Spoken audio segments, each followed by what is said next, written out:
Igihaza ni igihingwa kiboneka henshi mu Rwanda, gusa ntabwo benshi mu banyarwanda bazi akamaro kacyo.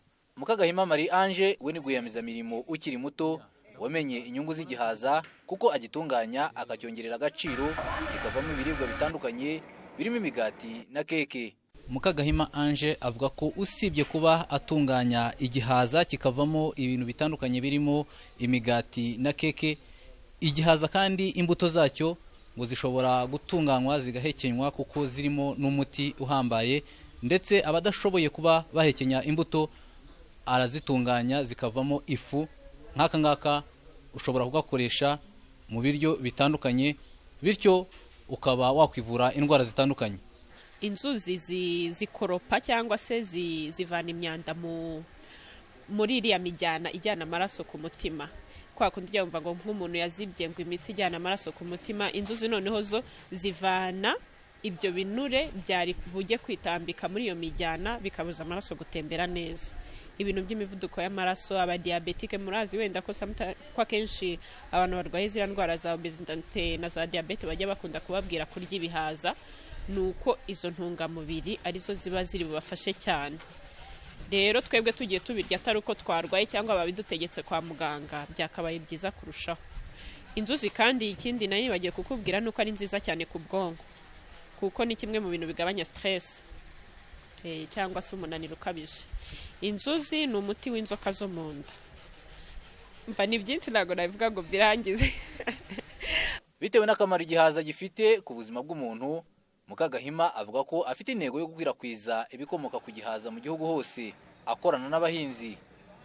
Turashaka kuzuza u Rwanda ibihaza tukabihinga, nk'uko ugenda ukabona ku muhanda umurima w'ibigori, ukazajya utambuka ukabona umurima w'ibihaza.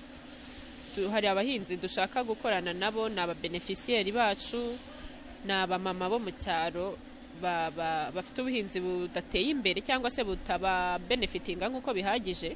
Noneho twebwe dushaka kuzabafasha mu bushobozi buke bwacu, tugafatanya nabo tukabateza imbere, tukabaha imbuto bakajya bahinga, noneho ku musaruro basaruye bakatugemuriraho tukabagurira. Ubu ni ubumenyi Mukagahima avuga ko yakuye mu kigo gishinzwe guteza imbere imyuga cya Nyarutarama nyuma yo kuba yararangije kwiga kaminuza. Mu gihe cy'umwaka yihangiye umurimo wo gutunganya ibihaza. Ubu akoresha abakozi 5 ku buryo buhoraho, n'abandi bakora bubyizi bavuga ko bamwigiraho byinshi. Iyo mbonye yarafashe igitekerezo cyo gukora keke zo mu bihaza, nanjye numva ko hari nk'ikindi kintu nanjye nshobora kureba nakora, nanjye nkabasha kuba nakiteza imbere. Isomo mukuraho ni ugukora cyane kandi nkakoresha uko nshoboye kugira ngo nanjye niteze imbere ubwanjye nasabye abandi. Sebahutu Guillaume, muhuzabikorwa w'icyo kigo gishinzwe guteza imbere imyuga cya Nyarutarama kizwi nka Business Incubation Center, asaba urubyiruko kudasuzugura umwuga wari wo wose.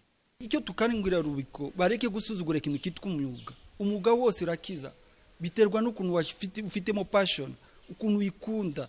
Bagomba kubijoninga. Nk'ubu leta yacu iyi ngiyi niyo yari ya modo yatangiye hano mu mujyi wa Kigali, ariko ubu leta yacu na leta y'Ubuhinde ubu bagiye gufungura izindi buri ntare zaba ifite business incubation ingana n'izingizi.